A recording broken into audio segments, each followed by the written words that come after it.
Well, hello, everybody. Welcome to another exciting Dennis and Andy show. That's right, it's 3 p.m. on a Wednesday. You missed us last week. Dennis was off at some stupid concert. I think it was Wings, something like that. I don't know. Earth, Wind, and Fire. Earth, Wind, and Fire. Iron Maiden, Air Supply. I don't know. He went to a concert. He was the oldest guy there. Everybody was like, "Hey, Pops, where's your kids that you brought to the concert?" He just stepped back from that walker and gave those kids a talking to. Said, "I'm here because I like Iron Maiden." That's right. Let me shuffle to my seat. And luckily, they are older than I am, so that is why I continue to go see Iron Maiden, and they rock. And they played Alexander the Great for the first time ever live, so I am beyond thrilled. It was worth the price of admission. It was a great night. Hanging out with my buddy Tracy. He and I got to see Iron Maiden for the second time together in Charlotte, and we will be there for their 50th anniversary coming up in 2 years. Well, in 2 years, if you make it that long, big guy. Just saying, you're getting up there. I am, and I'm almost catching up to you. I know you are. So that's what he did, and then we are back this week. And then Dennis is going out of town for the Thanksgiving holiday. So next Wednesday before Thanksgiving, taking the day off as well. But we do have a guest when we come back. We do have a guest when we come back. We'll talk about that later. Randy Howell's in the chat. Hello. Marcus, Matt Cisco, Mr. O'Hare. See what I did there? Dennis Rodriguez, Belmont Press, HR, Puffin Stuff. Things get rough. Paulus Arts, Amanda's in the house. Grim Jack, what is up? Angry Gamer, hello everybody. Thank you for joining us. We know you're here to see our guests, but before we get to that, we've got to do our football talk. Fantasy football this past weekend, another fantastic high-flying weekend of fantasy football. I moved down from number 2 to number 3, but that's okay. I'm still 7-4, and I got to do something that only Dennis is able to do, and that's beat his wife. I was able to do that this past weekend in football. Dennis uses his hands. I use the computer keyboard by having a better fantasy football team. Yep. I won. I am in 5th place. We're still hanging on there. And what's your record? Like right now, 6-5. That's below me. Yep. Sure. It is. So, Andy has been waiting diligently for the last 2 weeks to talk about this, gloating, like doing the jigs. He's doing the Trump dance. Like I walk in, and this is literally what he's doing, standing in the floor there. Because this past weekend, I beat his wife, and the weekend before that, I beat him. Yeah. Fantasy, and when I saw him with my hands. So there you go. This week, I play number 12. And knowing my luck, I'll lose the number 12. I'll lose to the worst freaking player on the fantasy football club. So we'll see what happens. Stippling Vaughn's in the house. Hello. All right, well, let's get to our guest, and that is Mr. Mike Barron. Hello. Am I on the air? Yes, you are. How about those Broncos? You're a Broncos guy, aren't you? Well, number 2, I was born in Wisconsin, so I must be a Packer fan till the day I die. Oh, that's right. Yeah, you're right. And speaking of which, Mike, I brought this on just for you. I don't know if you've heard. Breaking news. Chicago Bears are forced to rename their stadium after the 11th straight loss to the Packers. It is now called Second Lambeau Field. That's great. Was that a nail biter for you when they were going to kick that field goal at the end? Oh, yeah, it was. But, I only could experience it vicariously because they're not broadcasting all the Packer games out here. I only get about half of them. I see every Bronco game I can, which is sometimes a thrill, mostly not. Well, one thing I know is we do have a number of Bear fans that do subscribe. So I decided to give this for you guys before we started the interview. On the first day of school, a teacher tells her students that she's a Bears fan. She asks her students to raise their hands if they are Bears fans too. Everyone in the class raised their hand except for one little girl. The little girl said, I am a Packers fan. The teacher asked why Lily is a Packers fan. Lily responded by saying, well, my mom and dad are Packers fans.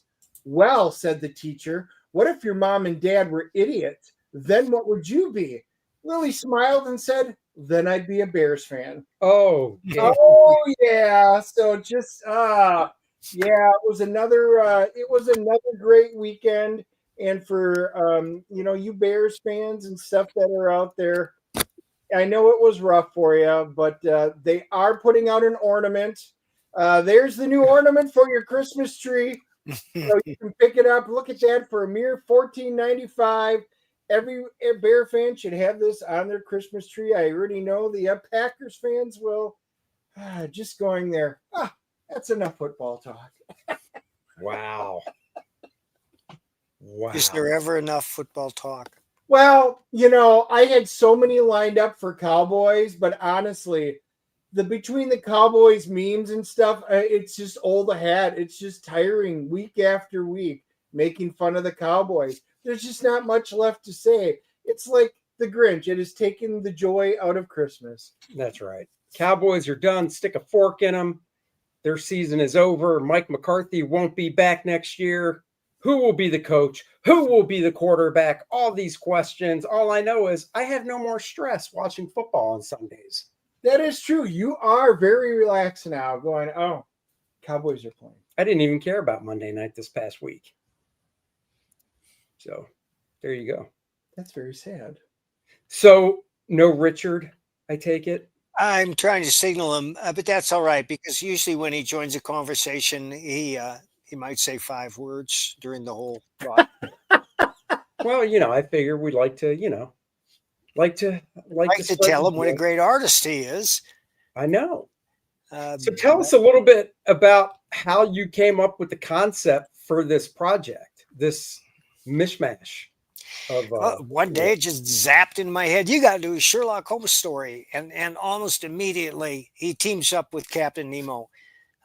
Because it had never been done, and it's a natural alliance, especially after the League of Extraordinary Gentlemen. Mm-hmm. All these great Victorian characters, which were born in roughly the same material, of all of them, Sherlock Holmes is the most famous. In fact, he's probably the most famous fictional character in history. There are 100 times more Sherlock Holmes novels than Conan Doyle ever wrote. Wow. They're called pastiches, so we can call Leviathan a pastiche as well.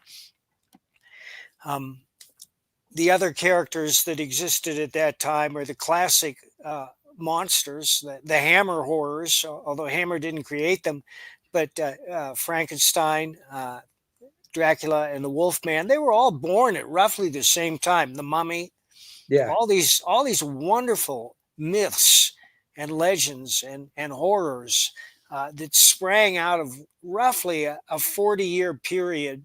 Now, wait, I thought... Yeah. Doesn't Sherlock Holmes go back to the 1800s though? No. Oh, it doesn't? No, it's 19th century. I think the 19th century is 18 whatever. And Conan Doyle didn't graduate college until, let me just check that out. Oh, okay. Well, I'll just say, when did first Sherlock Holmes story appear? 1887, A Study in Scarlet. Close. And, that was going to be a one-off. But people loved it so much that the publisher says, well, sir. Well, no, he wasn't a sir at the time. He said, Mr. Conan Doyle, will you write another? So Conan Doyle wrote another one. And they loved that, too. So he said, keep them coming. And Conan Doyle was writing to make money. He was a qualified physician. I didn't know that. Yeah, he was. He graduated from, let's see, what, Study in Scarlet. Well, let me just find out where he went to school. And the reason not Sherlock Holmes. Yeah, Conan Doyle. Sherlock Holmes is based on a lecturer he had at university. Who was adept at making those tiny observations and deductions Oh, that that's Sherlock cool. Holmes did. Let's see, education. He Edinburgh. So No. then, how many actual novels did he write? And do you know roughly? Let me find out. Because now I'm curious because you said there's been more written by other Oh people. yeah. Kareem Abdul-Jabbar has written 3 graphic novels starring Mycroft Holmes. What? Yeah. You talking about the basketball player? Yeah. Unless you know another Kareem Abdul-Jabbar. You never know. There's more than one Andy Smith out there. God help us. There are only 4 Sherlock Holmes novels that Conan Doyle wrote. Wow. But there are a lot of short stories. Sure. 62 short stories he wrote. Oh, okay. Okay. Well, that's really cool. I mean, like, I've always liked the character. When it comes to entertainment stuff, I've seen obviously the Robert Downey Jr. movies, which I thought were really good. And then I watched the show starring what's his face there? Benedict Cumberbatch. He was brilliant. He was great. I mean, that show just hooked me on him as an actor. I mean, those were fantastic. I hear there's another series in the works. Oh, really? Oh, that's cool. Yeah, but for me, the best Holmes was Jeremy Brett, who did a BBC series back in the 80s. And about 2 years ago, I just became addicted to Sherlock Holmes. So I was watching every movie and TV show that I could.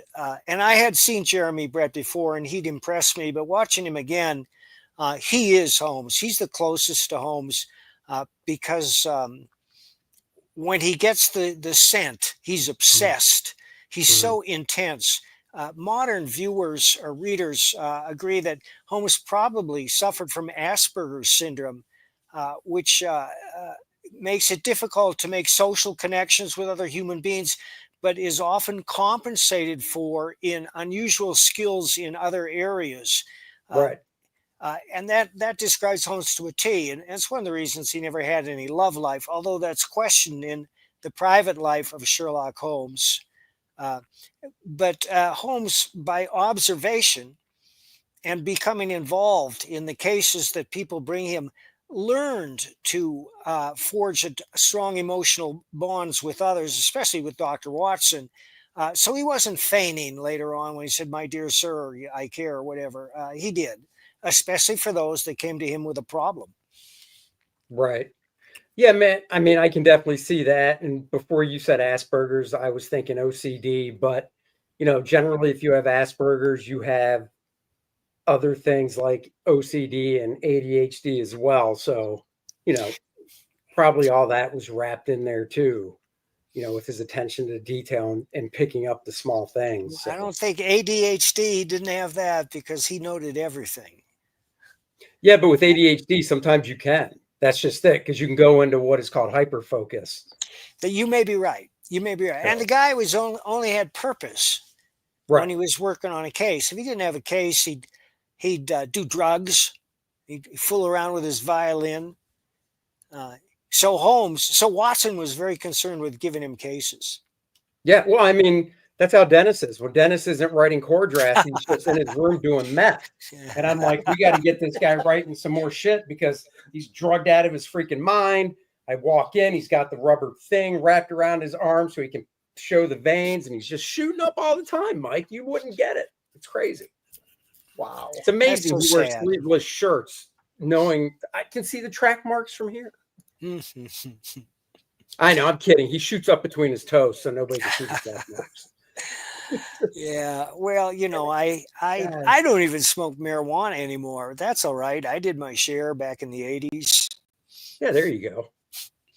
So okay, so you put these two characters together. What is the base of the story about? I assume there's a mystery in here. Oh yeah, play the video. Oh yeah, let's do that. Did you share your audio? I did. Audio is shared. When a series of shipping disasters points to a mysterious sea monster, Sherlock Holmes and Dr. Watson leave the comfort of Baker Street and board a freighter where they encounter unexpected betrayal and come face to face with the enigmatic Captain Nemo and his submarine, the Nautilus. As they delve deeper into the case, they uncover a conspiracy involving a Russian Tsar with an airship that rains destruction on unsuspecting cities.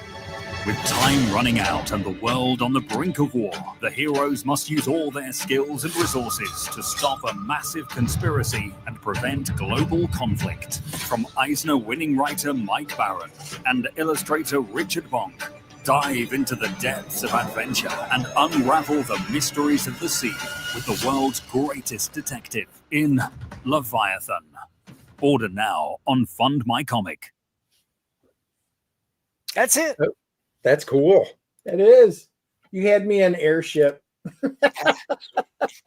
Well, well-versed viewers who are Holmes aficionados can probably guess who the bad guy is. I'm not going to say it.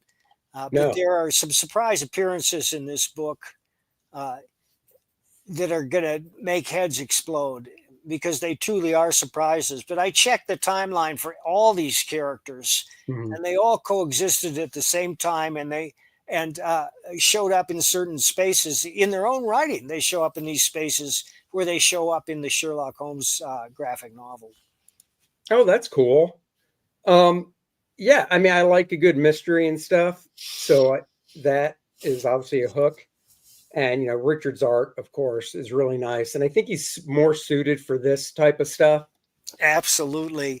It seems he'd been waiting his whole life to draw steampunk, and he didn't know it. Yeah. He got this script, and then, bam, he exploded. You saw a hint of it in the video, but there's a lot more in the book, especially in scenes of the Nautilus and some other amazing inventions. Now, did he have to tweak the way the Nautilus looks? Because I thought I heard somebody was saying that, like, the visual of that ship is still, like, under ownership or something. That was in our discussion on the Bros last night. Yeah, that's what I thought. We were talking So is that about true or Captain no? Nemo. I don't know, but my reaction to this is I get down on my knees and I pray that the Disney Corporation will sue us. Do you know Just what to get eyes on it. Do you know what that would do to our fundraising? Yeah, Yeah, that's true. But I doubt that they're going to do it because the blowback against them for what they've already done is ferocious. They must be aware of it. And if this were to happen, I don't think anybody would side with them. Besides that, I have a copy of 20,000 Leagues Under the Sea that Jerry Gianni illustrated from Dark Horse. I got that. Yeah, and he uses the same design. Oh, okay. Well, then there you go. I mean, because I know Sherlock Holmes is, but I assume Nemo is in public domain as well. Oh, yeah. All those guys are in public Nemo domain. is. Yeah, that's what I thought. So I didn't think you'd be like, I don't care. We're using them anyhow. So. Well, I wasn't sure about it. I have to admit, I did not research it. And but Chris Brawley, he researches everything, so it must have been okay with him. Oh, that's cool. And we got a great lawyer. We got two great lawyers. That's right. That's right. And it looks like you've got it on Indiegogo, Fund My Comic, and Kickstarter. That's right. And Kickstarter chose it as a project we love, which truly surprised us because they kicked Private American off Kickstarter because a bunch of cancel pigs who'd never read the book just wrote in on this purple-haired witch's say-sos that you got to get this racist book off. Blah, blah. There's nothing racist about it. Those who've read it know there's nothing racist about it. It's a great book. This is just the attitude of a certain portion of the population, a very small portion that screams a lot. Oh, yeah. Well, on the bright side, they just said they're not having sex with guys anymore, so I think we're fine. I saw those people, and I breathed a huge sigh of relief. Exactly. All the single guys out there are like, no problem. We're knocking on your door anyhow. So, well, that's a form of narcissism, too. Nobody gives a shit whether they're having sex with anyone. Well, that's a Right. form of narcissism. And then the only reason I'm bringing this up is because I was listening to a podcast. They were talking about it. Everybody on X posting their, I'm leaving the platform and I going know. over to blue sky. Okay. Blue sky. Nothing but Yep. blue sky from now on. There it is. Whatever. Look at Paul. He read it. Zero racism, plenty of ass kicking. That's right. There was plenty of ass kicking in that book. Let's go through the tiers and stuff. Yeah. So your big one. Look at that. You got a hardcover autograph. Oh, damn. Now, is that the same? So is the hardcover going to be the same proportion as the regular graphic novel? No, or is it bigger? it's oversized. If Oh, you it's see bigger. the Bronze Star hardcover, it's that size, which is big. Let's see if I got one right here. We had to do the Bronze Star one because the work demanded it. Oh, yeah. I don't have Bronze Star. I got Thin Blue Line. but, Okay. Yeah. It's bigger than the standard comic, Yeah. which is here. How many Oh, how many pages is the story? Is 76 story pages. Ooh. Nice. Yeah, I got to write long these days, which is tough for me because I'm very concise, but I've learned to do it without padding, and that just means I have to write more story. Right. But it's getting easier and easier because I've been writing novels for 15 years now. I just finished one that was 91,000 words. I surprised myself. And the latest script I turned into the Rippaverse is over 90 pages. Wow. 91,000 words. That is 90,000 words more than Dennis would ever read. That's 90,000 more than my whole vocabulary. You know, he would read these. All he has to do is read the first page. I guarantee you he'd read the whole thing. I bet I would. I'm excited about it. I really can't talk about it, but it's a thermonuclear bomb. Is it, well, no details, of course, but is because one of the novels you write follows doesn't it follow a specific character? I thought. Well, the Josh Pratt novels, my biker novels. But not, this is something totally different. Yeah, this is totally different.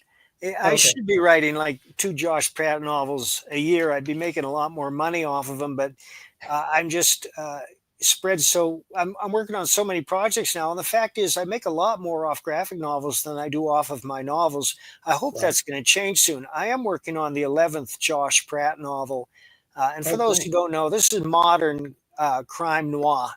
These are brutal stories with a lot of humanity and humor, but brutal nonetheless, about a reformed motorcycle hoodlum who goes to prison, finds God, gets out, and turns his life around. Some of the stories, about a third, involve cycle gangs. The rest do not involve cycle gangs because Josh gets a private inspector's license, a private investigator's license, and people come to him because he's a court of last resort.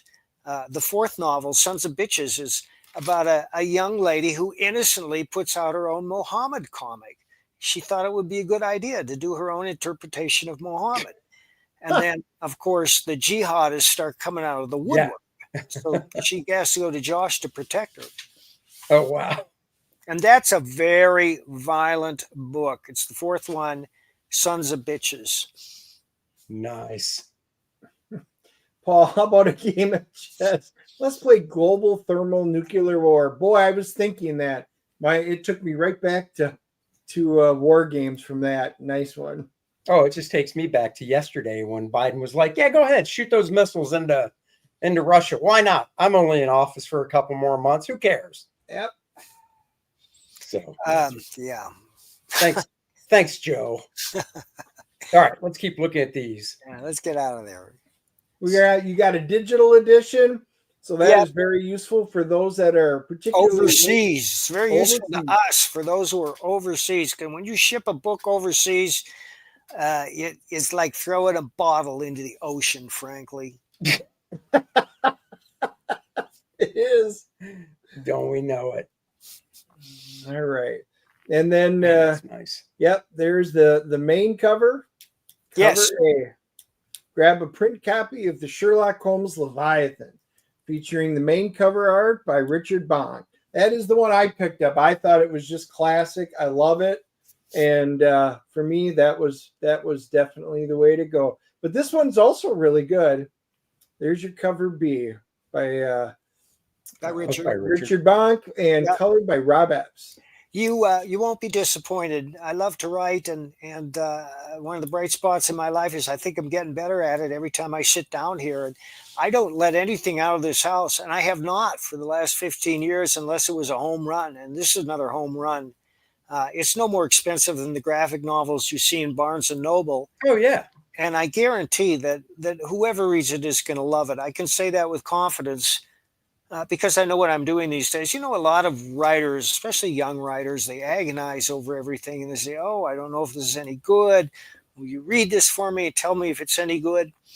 But I don't have that problem because I've been at it for so long. And I've discussed this with other novelists writing friends. And we agree that when you understand story, you don't make a wrong turn. Right. So when you sat down to write this, was this one of those cases where you just sat down and just started jamming it out? No notes and stuff? Or no, I begin by making notes these days. I used to just, for 25 years, I would just sit down and I would draw each comic out by hand. Right. I'd put the first panel in and think, well, I just thought about the first panel. I had dramatic structure in the back of my head because I'm a lifelong story consumer and I'd seen a million movies and read a million books. And I understood the dynamics of story. A story is a dynamic narrative with a beginning, a middle, and an end. And dynamic is the key because it means the situation is constantly in flux. Right. The hero's up, the hero's down. And hopefully by the end, you have an ending that comes as both a complete surprise, but in retrospect is inevitable. And that's the skill of the writer if he can do that. I always think of the end of Planet of the Apes as a perfect example of that. Now, before you wrote this, did you have to go back and read some Sherlock stuff to kind of get the voice out and stuff accurately, or did you know it well enough? I think I knew it well enough. And the reason is I'm still watching these Sherlock Holmes movies and nobody dares to deviate from the personality because then they're going to lose their readers. People read Sherlock Holmes novels as much for the narrative voice as anything else. And of course, for the most part, the narrative voice is Watson's. And it's distinguished by Victorian speak, which means that it's loquacious, it's very wordy. They often talk in circles because they don't want to say nasty things outright. You're never going to hear shit, fuck, piss, cunt, cock, crap in a Sherlock Holmes novel. And when they're being rude, they do it in a very Victorian manner. And the perfect example of that is, good day, sir. I said good day. And that means get out of here. Yeah. Backhanded compliments. And another thing about it is the class consciousness, which permeates everything written in that period, especially the Sherlock Holmes novels, where the lower classes are constantly tugging on their forelocks and say, as you say, sir, it shall be done. And what's interesting about that is Sherlock Holmes was a master of disguise. I was watching the Jeremy Brett version of A Scandal in Bohemia, and he's doing just that as this guy arranging the coach to come up and let people off and put people on. And I had no idea that it was Jeremy Brett or Sherlock Holmes until he goes home and takes the makeup off. Oh, wow.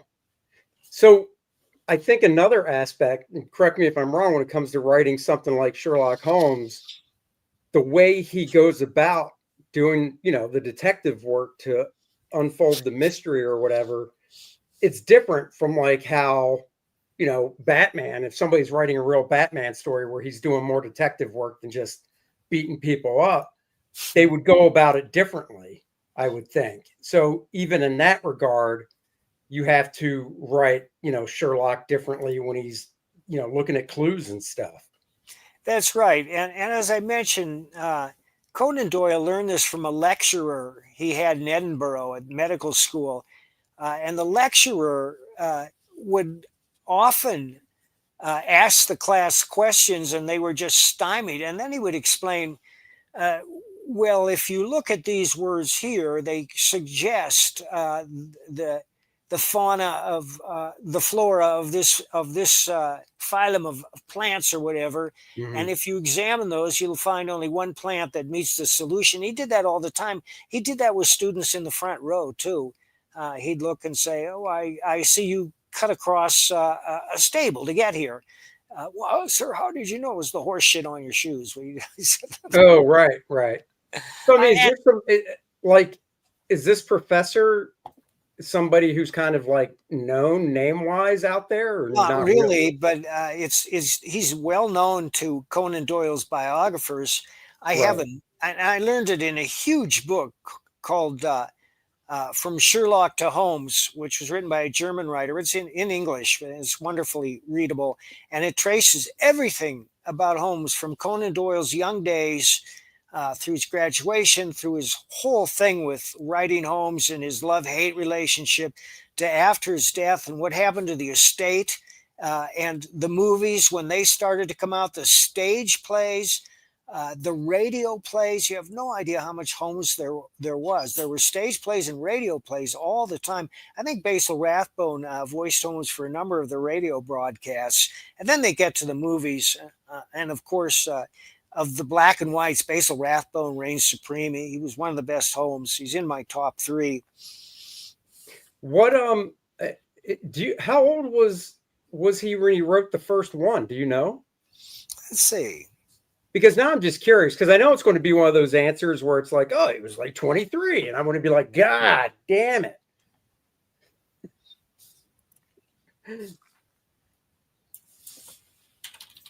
I wouldn't be surprised if he was 15. No. It does well, he was in college. So yeah, mid-20s. I'll go mid-20s. That's my guess. Paul, what's He was an official 27. He was 27. 27 when he wrote a Study in Scarlet, written in 3 weeks. Wow. That's freaking cool. Did he make it so he I didn't know he went to medical school. So when he got out, did he just kind of write this stuff on the side, do you know? And he was a practicing doctor, or was Yeah, he was a practicing doctor for a little bit. Let me see. From 1876 to 81, he studied medicine at the University of Edinburgh. He spent time working in Aston. He studied practical botany. Doyle was the doctor on the Greenland whaler, Hope of Peterhead, in 1880. So he was a doctor on a ship. Oh, damn. After graduating from a master's in surgery, he was a ship surgeon on the SS Mayumba. And that went to the West African coast. He completed his Doctor of Medicine degree beyond the basic qualification. And then he had a medical practice with a guy named Bud. But their relationship proved difficult, and Doyle soon left to set up an independent practice. I don't think his heart was in it. I think that being exposed to this lecturer set his mind on fire with the creation of Sherlock Holmes. But it wasn't just Holmes. He wanted to succeed in literature, whatever the subject, and he tried his hand at a whole bunch of other characters and situations. Oh, did he really? Yeah. But Holmes was the only one that took off. Oh yeah, I mean, Obviously. it's still taken off. I mean, Yeah, still. I just meant that I never heard of anything else that he's done. So, well, he wrote another novel called The Mystery of Cloomber, the narrative of John Smith. oh, good name. Oh, Dennis Rodriguez, thanks for the 249. Mad respect for you, gents, but Mike is the Baron. He is. Yes, Thank you, Dennis. I'm curious when you read, because I assume you read a lot as well. I do. I have 4 books. I have a bathroom book, a bedroom book, a kitchen book, and a car book. And they're all different, aren't they? And a car. I prefer you focus on driving. I only read it when I go to appointments and take it inside. I got to see somebody and I'm waiting. So I'm guessing these are all novels you're reading? No. Oh. Half are novels. I'm reading Conclave right now by Robert Harris, which is that new movie that's out starring Ray Fine. which I'll probably see. But I've had the book for a number of years, and then they came out with that movie. I said, well, I better read the book and get ahead of it. Love Robert Harris, great writer, great historical writer. He's written 3 novels about Cicero. He's written a lot about ancient Italy. But Conclave, of course, is about the succession for Pope in the modern day. Right. How long does it take you to burn through an average book of, say, 400 pages? Well, if I'm doing it full time, a couple of days. Oh, no, I mean reading. Yeah, that's what I'm talking about. Reading, yeah. So just a couple of days, sitting down, boom. Yeah, I was reading a book called Antoine Fisher, which is the story of a man who had the most hellish childhood imaginable in Cleveland. He was an orphan, and he was adopted by this sadist, and it's unbelievable what she put him through. And yet he turned out to be a great man, and he was probably saved by the Navy. He went into the Navy, and for some reason he reacted against everything he saw and tried to be a different person than that, and it worked. It's a movie by Denzel Washington as well. And he wrote the script for it. He's now a screenwriter in Hollywood. I couldn't put it down, and I took it with me on the airplane down to where's the Alamo? Oh, Texas. Yeah, it's in San Antonio, right? I think so. Yes. I took it down and I finished it on the airport, and then I gave it to a friend down there. And I think that anybody who starts reading that won't be able to put it down. And now I'm reading Flyboys, which is about young American pilots during World War II. It's one of the most harrowing books I've ever read. I picked both those books up at what they call free local libraries, which look like a little birdhouse. They're all over town. Oh, yeah, we got those in our neighborhood and stuff. Yeah. And whenever I go for a bike ride, I take a book to leave, and I check the books there. And I also take a picture of a horse, as you know. Oh, I know. Yeah. Another one, Dennis says, asking Mike, have you read Jorge Luis Borges? Dennis, I'd have to go back through those books because I'm aware of him, of course, and I respect him, and I may have, but if I did, it was like 1,000 books ago, and I just have to go look. I guess it didn't stick with me the way it should, because other books have stuck with me. You know, right. I remember them vividly. The first book I ever bought was a Travis McGee novel by John D. MacDonald, and that's the reason I'm writing today. They so inspired me. And also when I was standing on the corner, you know, as just a little kid, and I'm looking at this book, and I said, well, this guy doesn't do this for his health. He must do this for a living. And that's what I want to do. And Josh Pratt is inspired by Travis McGee, as so many modern serial characters are. There's so many great thriller writers that were inspired by John D. MacDonald. You may not know who he is, but you've all seen Cape Fear. Oh, yeah. Oh, yes. Some of you may have seen both versions of Cape Fear, and that's based on one of his novels. I'm assuming, Travis Parrott, $2. Good day, Smitty. Good day. Well, good day to you, Travis. Thank you. Okay, so both versions of Cape Fear. The second one is the De Niro one, right? Yeah, and it's Martin Scorsese. And he directs very few thrillers. So that's it's very effective. It's a very. Oh, no, Cape Fear with De Niro. That was great. Yeah. When did the first one come out? Do you recall? It came out in the 50s, and it starred Robert Mitchum as the killer. And Mitchum appears in the second one, as does Gregory Peck, who is the hero in the first one. They have secondary roles in the second one, just as kind of a nod to their history. Oh, crap. I should go back and watch that. Man, that's been forever, but I do remember that movie because he was fantastic in it. Paul Taylor is correct. Robert De Niro and Nick Nolte take the Mitchum and the Gregory Peck roles. Oh, man, Nick Nolte. Just another fantastic actor that I don't think gets enough credit. Have you seen Who Will Stop the Rain? No. Oh my God, you got to see that. It'll blow your mind. He's in Vietnam when somebody hires him, a dear old friend, hires him to smuggle a couple of pounds of heroin back into the country. And when he gets to San Francisco, that's when things blow up. It's an exciting, thrilling story. It'll surprise you. It stars Tuesday Weld as the hapless wife of his old friend who hired him. So I'm assuming, is this an early Nick Nolte movie then? Fairly early, and it's a Yeah, thriller, and it thrills. Okay. Yeah, I'll have to check it out. That's cool. All right, let's keep going through these perks. Ooh, CGC signature graded. So Look you're at that. sending some books in. Yeah, Nice. we are. I don't know. I can't imagine who wants to hoard these books, but apparently people do. Hey, man, there's collectors. People like to have the one that's readable. And then because, the stuff we do is low print run, you get a nice clean copy of it, slabbed and signed and stuff. I think it's cool. Yep. We've got them up on ours for the same reason. People ask for them. And then you got the double feature. So you can get both covers at a discount, it looks like. Nice.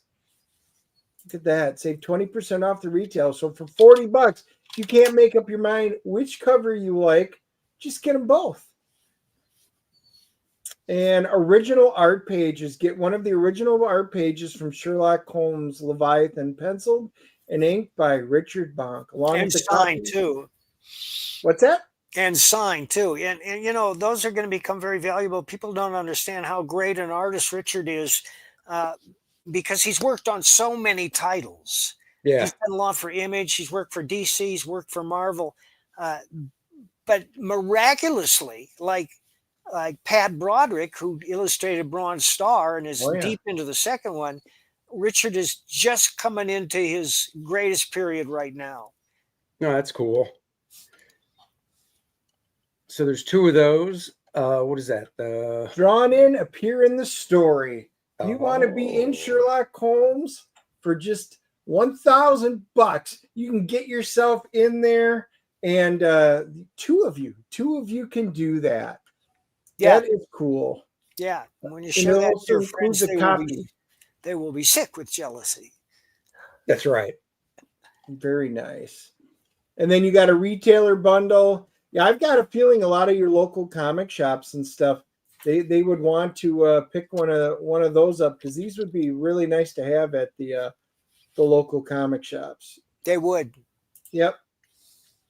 But one thing that's happening is we're changing the comic book distribution paradigm because, as you know, comic book stores are closing left and right for a wide variety of reasons, not the least of which is we have a whole generation of kids who don't read, who grew up playing video games.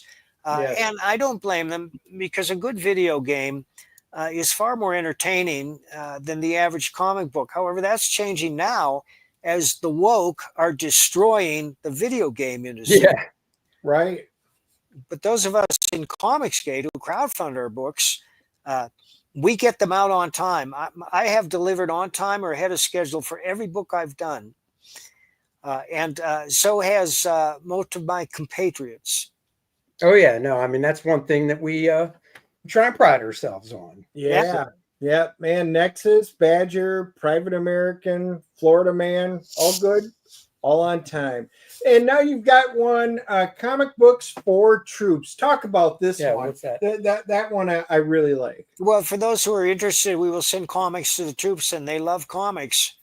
That's one thing that they appreciate. They always have throughout the entire history of our armed forces from the 20th century on. They have loved receiving comic books from home. The great Will Eisner illustrated how-to manuals for the Army. He drew them himself, and those are priceless now. But they also loved getting Superman during the 40s because Superman was created as big thumb in the eye to the Nazis because they were calling themselves Superman, but that was the genius of Simon and Schuster appropriating him for freedom in the West. Yeah, no, I think that's a great idea. And there's actually, I didn't even know. So there's an actual website, ft.org. I had no idea there's a website that you could go to for that as well. Me either. That's freaking cool. Yeah. Chris dug that up. Oh wait, Chris here's finds Rich. lots of good Let me things. see. That is Rich is he's got a cold. That's okay. Hopefully he'll feel better before next week for Turkey Day. well, you've covered brilliantly for him. Just tell him, sorry we missed him. That's Well, right. I'm seldom at a loss for words. And Oh, neither is my dog. And then your final one, it is the grand rewards. Get all editions of Sherlock Holmes Leviathan. The 2 soft covers, the hardcover, I'm assuming it's signed, and the digital. Yeah. nice. And that's a great gift for a friend of yours. If you want to give somebody a Christmas gift that they're going to love, that's the one. Of course, we're shipping these in March, I should point out. But the book is done. It's completely illustrated. It's being colored and lettered right now. Oh, Nice. cool. I was going to ask that. So Richard's all done. What's Richard working on now? Do you know? It's a graphic novel I wrote for a friend of mine named Bobby Naklicki, who's head of Redneck Nation. It's called Battleground Suburbia, and it's about a zombie invasion across the southern border. And the theme of the book is when push comes to shove, liberals are going to need conservatives to save their lives. So is that something that's going to be crowdfunded too, or no? That's up to Bobby. I think he might, Okay. but he's got a huge reach. He's also head of Redneck Nation Records, and he's got a number of talented young country stars that he's pushing, and they're shooting up the charts. And if you want to know what Bobby does, go to rednecknation.com and take a look at his merchandise. It's pretty risable. He sent me a bunch of shirts and hats, and all I can say is he can't wear them on a university campus. Well, I've heard of Redneck Nation before, so Yeah. that I've heard of, but I got big friends from karate who will wear those shirts. Oh, nice. Yeah. Nice. Very nice. Dennis would wear it. Well, especially if it doesn't have sleeves. I would wear it. Hey, I'll wear anything that doesn't have sleeves. Well, let's see if I got any left, Dennis. I'd be happy to send you one. There you go. You can tear the sleeves off. And if it does, I was going to say, my wife's used to, she takes them off. She's got to do my new Iron Maiden t-shirt, so I could do another. It's been a week. She hasn't done it yet. What the hell? Dude, been busy. Slacker is what I Been hear. busy. Well, you know what, guys? Let's just Come find on out. for ya. At least I've had the Fund My Comics up, and he does have 3 platforms. Let us just see how many we've got. Look at that. We got 4 backers just on Fund My Comics. So it is official. The DNA bump was officially applied. So good. Thanks, guys. And for those of you that watch this, a lot of you don't watch it live. The links for the Fund My Comics will be down below. And if you're watching this on Twitter, Randy's posted in the replies on our X accounts the links to all 3 of them. So no matter which platform you back on, Mike won't mind, but make sure you back it. You do not want to miss this. Yeah, right now the total on all the platforms is $17,288, 354 backers. So thank you guys very much for that. Very much appreciated. Marcus says, poor Susie. I know, she's married to this guy. I know. Hey, he brought over his shirt, his Kor-Drath shirt, to be sewn and handed it to my wife. Wow, that took balls. Why? The The effrontery. woman. Yep. I'm going to make sure we watch at the 53-minute mark on this show. I will show her this. It's like somebody clip that. It's like when I come over and I'm like, I'm kind of thirsty. Susie, how about fetching me a beer? Oh, yeah. Paul, thank you. At least Dennis takes his wife on vacation. Yeah, like 400 a year. And Paul, FYI, Paul, Susie takes Dennis on vacation. Wow. Let's just get that right. Tomato, egg, chicken, which is first. I don't know. Well, you can't eat either one, so it doesn't matter. Yeah, Nope, it does not matter. All right. Well, before we head out, we will mention, of course, Kor-Drath, The Awakening, Volume 2. Kor-Drath, The Reckoning, of course, shipped out last year. People loved it. And we are back with Volume 2, The Awakening, 64-page graphic novel. Kor-Drath and Adriana are back. They need to save the Shattered Reach from Vordoom the Undying. and the Necronite Lilith, and the Necronite raises a bunch of the undead, where he raises the dead, and they are now undead, and they're fighting mad because they've been buried for so long. Lots of fighting, lots of action, beautiful covers to choose from. My cover, colored by Dan Lawless, the homage cover, the Bud Root cover, colored by Dan, the black and white Bud Root line art cover, and Irene Rini Strakalski did a cover for us as well. Hers is also in black and white, but that's only available in the collector box tiers. If you've already backed the collector box tiers, you will be getting her variant cover in color and black and white, no extra cost. Thank you, Randy. $5. Make Kor-Drath the new head of Homeland Security. That's right. Yeah. Tom Homan can be like, Kor-Drath, get that guy. And sit Kor-Drath on him. So thank you for that. $5. Preview pages are up. Get yourself the whole black and white edition of the book. It's the book. It's lettered.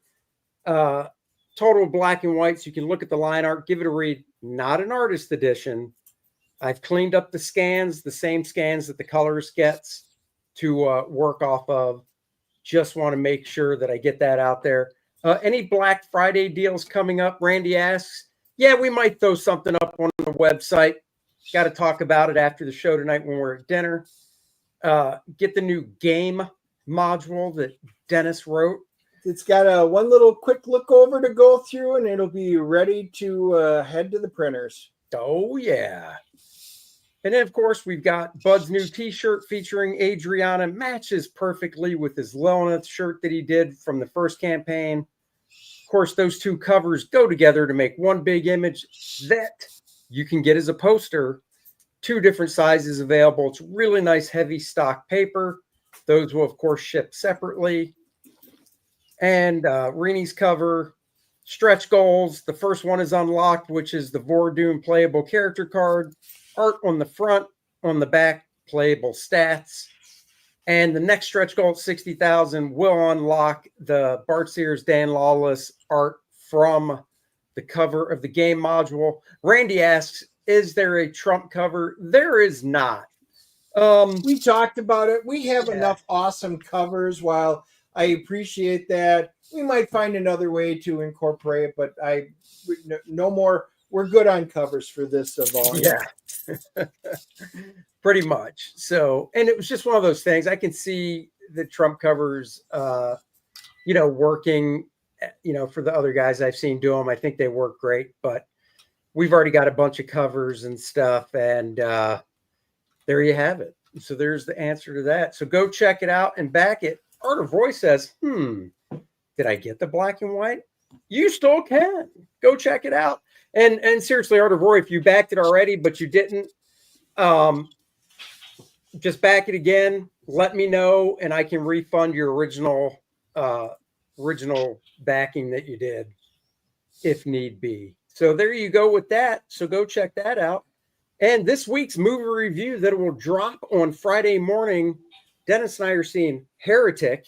Yeah, before they pull it, we finally had a chance. We're going to find out if the old boy's got something left in him for this movie. So, Andy, I got one question.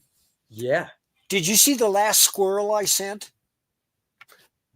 Would that be number 3? Because you sent 2. Yes, it would be number 3. All right, hold on. I'm going to look at it right now. Oh, last squirrel. Oh, my God. Oh, the thing that kills me is I hope that's not like the main part of your house that he's just. Yeah, that was in the living room. I came down one morning. Oh, it was my dark, God. and I stepped on it. Oh, so what is what? So your dog obviously is fast enough to catch a squirrel. And then after he catches it, he's like, I think I'll tear it in half. Well, I think he considers the head a delicacy. So he actually does eat the part that we don't see. That's right. Oh, bones and all, huh? Wow. That doesn't back him up in any way, huh? So feel free to share those with your viewers. That might be a little much for the channel. I'd like to I keep the understand. YouTube channel. Yes, So you know, sex, violence, bad stuff, that's okay, but apparently not decapitated squirrels. Art of Roy says, Mike, is Bonk a Mike Zeck disciple? Not that I know of. I really don't. I'll ask him. I bet he does appreciate Mike Sack though. Hey, guys, I gotta bail out. 'Cause Yep.